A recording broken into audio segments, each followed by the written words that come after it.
দিব নোৱাৰিম। গতিকে আপোনালোকৰ প্ৰশিক্ষকৰ কিছু লোক আমাৰ আয়োজকৰ মাজত গৈ লাইন পাতিবলৈ ব্যৱস্থাপনা কৰক। পৰম শ্ৰদ্ধাৰ আই মাতৃসকল, আপোনালোকে এটি শৃংখলাবদ্ধভাৱে এটা লাইন কৰিলে আমি মাজেৰে সোমাব পাৰিম। যিহেতু প্ৰশিক্ষকসকল আমাৰ মাজত সোমাবই, গতিকে আপোনালোকে লাইনৰ ব্যৱস্থা কৰক।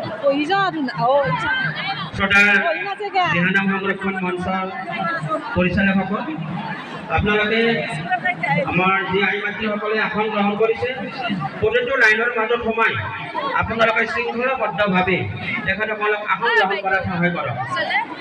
শ্ৰদ্ধাৰ বিজুলী বাইদেউ আছে ভিতৰত ষ্টেজত উঠিব নালাগে, ইয়াতে আহকচোন, মাজলৈ আহক।